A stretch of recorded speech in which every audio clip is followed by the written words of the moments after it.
Good morning all of you friends. कैसे हैं आप लोग फ्रेंड्स? आज हम लोग जो पढ़ने वाले हैं वह पढ़ने वाले हैं resistance of A system of resistors.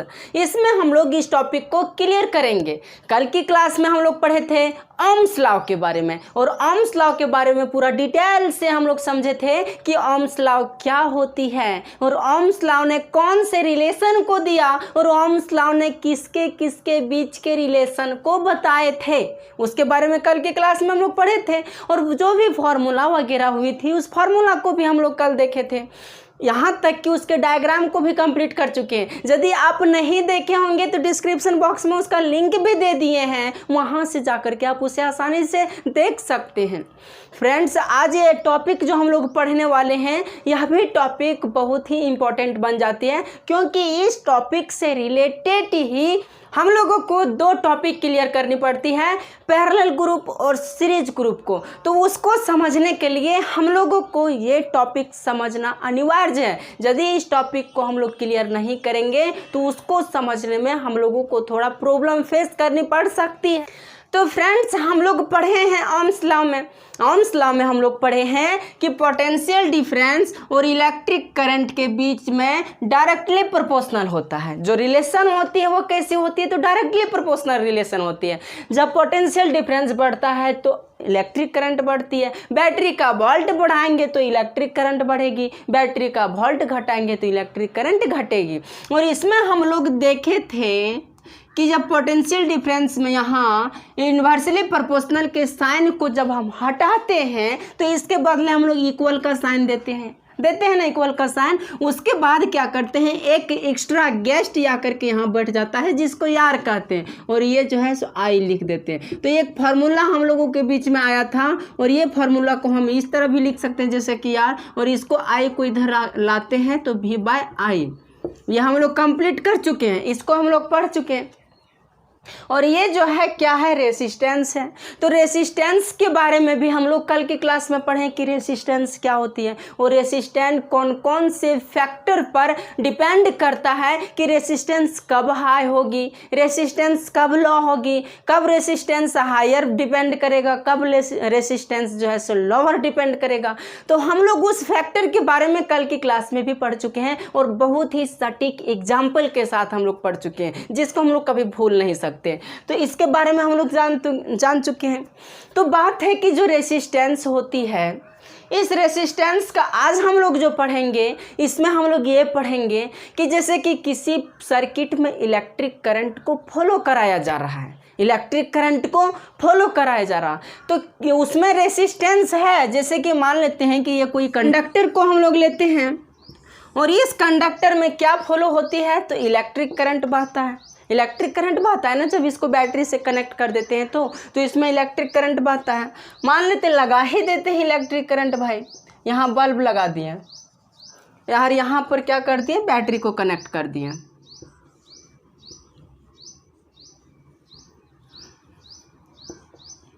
Battery को कनेक्ट कर दिए हम, बैटरी कनेक्ट हो गई, ये वायर है, और इस वायर में क्या होगा, इलेक्ट्रिक करंट जो है सो फ्लो होगी। जब इसमें इलेक्ट्रिक करंट फ्लो होगी तो इसको रोकने के लिए रेसिस्टेंस होती है। तो हम लोग जानते हैं कि रेसिस्टेंस होती है, बट इसमें रेसिस्टेंस कितना होता है तो उस रेसिस्टेंस को हम लोगों को ज्ञात करना पड़ेगा ना, कि इसमें रेसिस्टेंस कितना होता है। इसलिए हम लोगों को इसके बारे में नॉलेज गेन करनी पड़ती है कि इसमें रेसिस्टेंस कितना है, क्योंकि इसी रेसिस्टेंस के बेस पर मैटर को, जो मैटर होती है ना, उस मैटर को डिफरेंट डिवाइसेस बनाने के लिए उसका इस्तेमाल किया जाता है। तब रेसिस्टेंस ही मालूम नहीं रहेगी तो वो इंस्ट्रूमेंट बनेगा कैसे, कोई भी डिवाइसेस बनेगी कैसे। जैसे कि आप लोग देखे होंगे कि इलेक्ट्रिक हीटर आती है, तो इलेक्ट्रिक हीटर को आप लोग देखे होंगे। तो इलेक्ट्रिक हीटर के लिए रेसिस्टेंस हाई होनी चाहिए। अब उसमें हाई रेसिस्टेंस होनी चाहिए। जब हम उसमें ये वायर लगा देंगे, जो हीटर होता है, उस हीटर में हम लोग जो जनरली वायर यूज करते हैं उसको हम लगा देंगे, तो क्या वो हीटर जलेगी? हीटर नहीं जलेगी ना, हीटर तो वो नहीं जलेगा। तो उसके लिए स्पेशल वायर नाइक्रोम का इस्तेमाल किया जाता है ना। जैसे कि आयरन हो गई। अब आयरन में हम लोग ये जनरल वायर जो इस्तेमाल करते हैं उस वायर को हम लगा देंगे, तो क्या वो आयरन जो है सो हीट देगी हम लोगों को? हीट तो नहीं देगी ना। तो उसके लिए हम लोग नाइक्रोम वायर का इस्तेमाल करते हैं, नाइक्रोम वायर लगाते हैं वहाँ। तो नाइक्रोम को क्यों लगाते हैं? तो नाइक्रोम को इसलिए लगाते हैं क्योंकि नाइक्रोम वायर में रेसिस्टेंस हाई होता है। और हम पढ़ चुके हैं कि जब किसी वायर में रेसिस्टेंस हाई होती है तो उसमें वह वायर बहुत जल्दी गर्म भी हो जाती है, लाल लाल हो जाती है गर्म से। ये तो हम लोग पढ़ चुके हैं। तो गर्म होगी तभी ना वह हमें हीट देगा, और जब गर्म ही नहीं होगी तो हीट देगा? नहीं देगा। तो इसीलिए उसका इस्तेमाल आयरन में किया जाता है। अब उस वायर को यदि हम लोग इस वायर में इस्तेमाल कर देंगे, बल्ब जलाने में इस्तेमाल करेंगे, तो बल्ब तो जल जाएगी, बट ये बल्ब जो जलेगी भूकुर भूकुर जलेगी, लाइट ही नहीं देगा। कितनों वोल्टेज का बैटरी हम लोग सेट कर देंगे बट ये बल्ब लाइट ही नहीं देगा।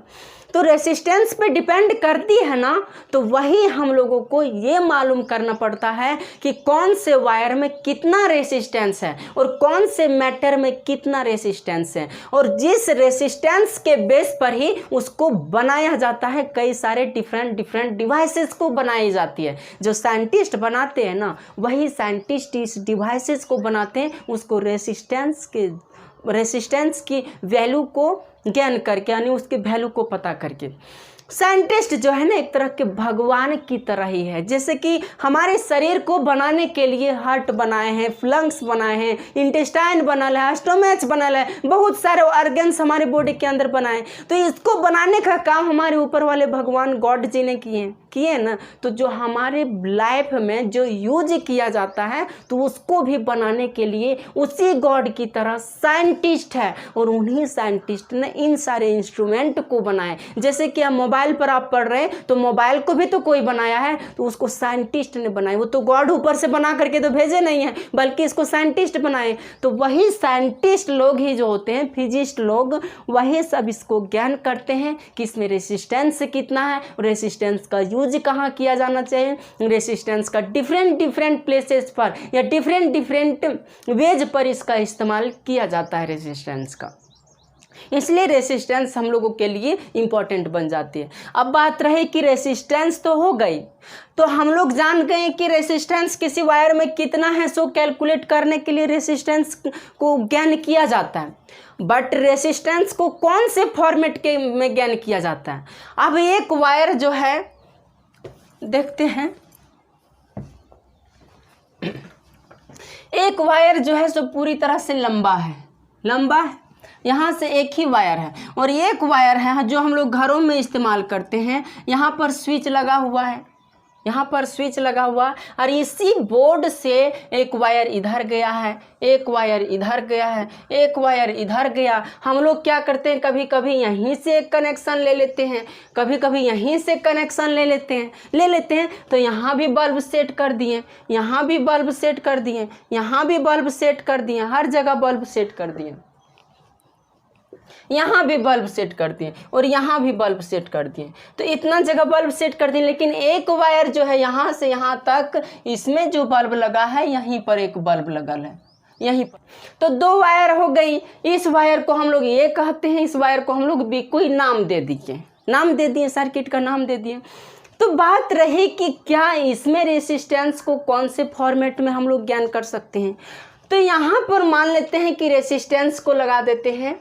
रेसिस्टेंस का सिंबल इस तरह होता है, आप ऊपर देखे होंगे बुक में डायग्राम, तो उसको देख लीजिएगा कि रेसिस्टेंस का सिंबल इस तरह होता है। यहाँ पर दो रेसिस्टेंस लगा दिए, कितना रेसिस्टेंस, दो रेसिस्टेंस।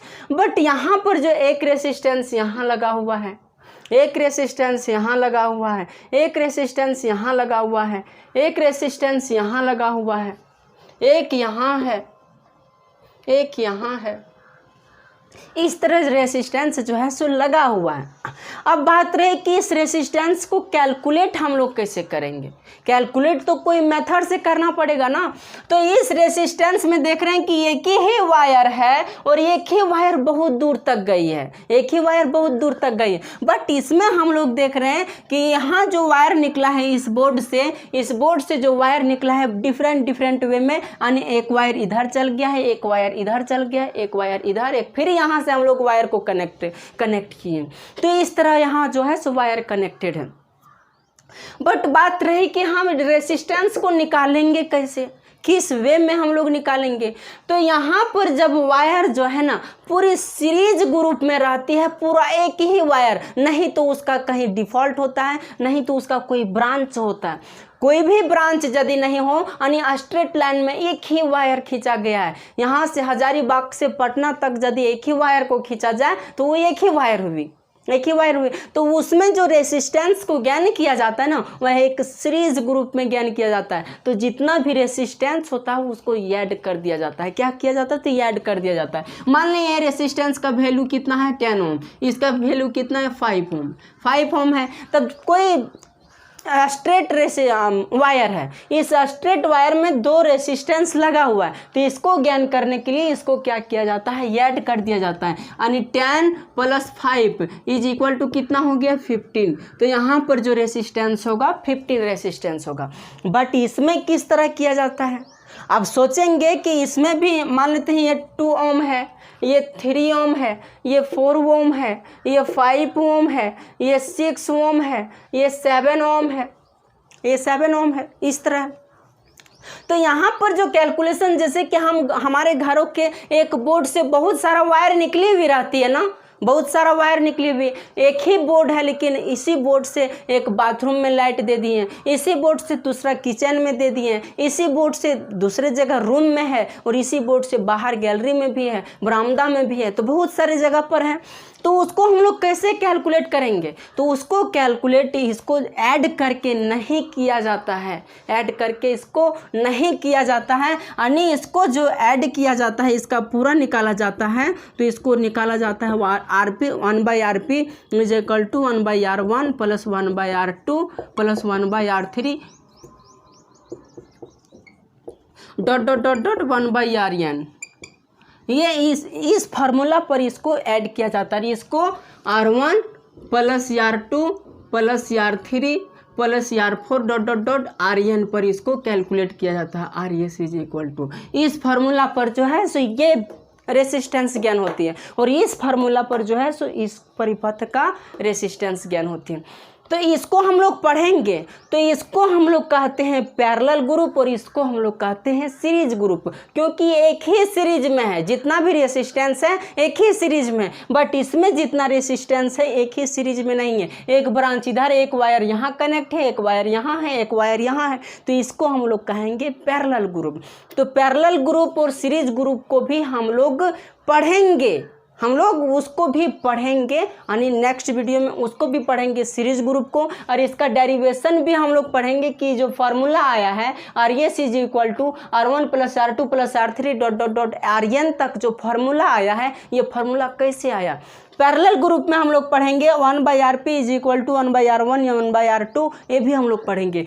तो किस तरह से यहाँ पर रेसिस्टेंस को ज्ञान किया जाता है और ये फार्मूला कैसे आई, तो इसके बारे में भी हम लोग पढ़ेंगे आगे। हमारे सिलेबस में टॉपिक भी है सीरीज ग्रुप और पैरेलल ग्रुप। तब सीरीज ग्रुप और पैरेलल ग्रुप जब पढ़ेंगे हम लोग ना पूरा डिटेल से, तब हम लोगों को ये चीज़ समझ में आएगा। अभी आप लोगों को कुछ समझ में नहीं आया होगा, तो इतना ही सिर्फ अभी जानिए कि जो रेसिस्टेंस का जो कॉम्बिनेशन होता है ना, वह कॉम्बिनेशन 2 फॉर्म में होता है। फर्स्ट फॉर्म में जो कॉम्बिनेशन होता है उसको हम लोग सीरीज ग्रुप कहते हैं, और सेकेंड ग्रुप में जो कॉम्बिनेशन होता है उसको पैरेलल ग्रुप कहते हैं।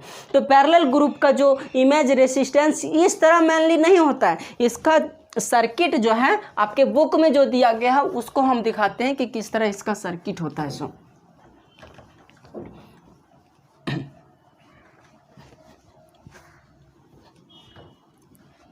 पैरेलल ग्रुप का सर्किट इस तरह होता है।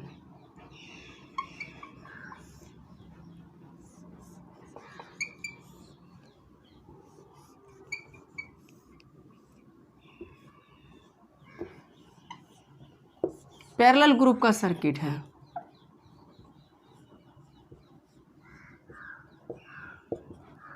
और यहाँ वोल्ट लगा है, ये पैरेलल ग्रुप का सर्किट है। यानी ये R1 हो गया, ये R2 हो गया, ये R3 हो गया। इसको हम लोग पैरेलल ग्रुप कहते हैं, इसको हम लोग सीरीज ग्रुप कहते हैं। यानी ये जो हो गया इसको हम मिटा देते हैं, समझाने के लिए सिर्फ लिखे थे हम। ये R1 हो गया, ये R2 हो गया, जितना भी रेसिस्टेंस रहेगा, डिपेंड नहीं करता, जितना भी रेसिस्टेंस। तो ये हो गया सीरीज ग्रुप, और ये हो गया पैरेलल ग्रुप।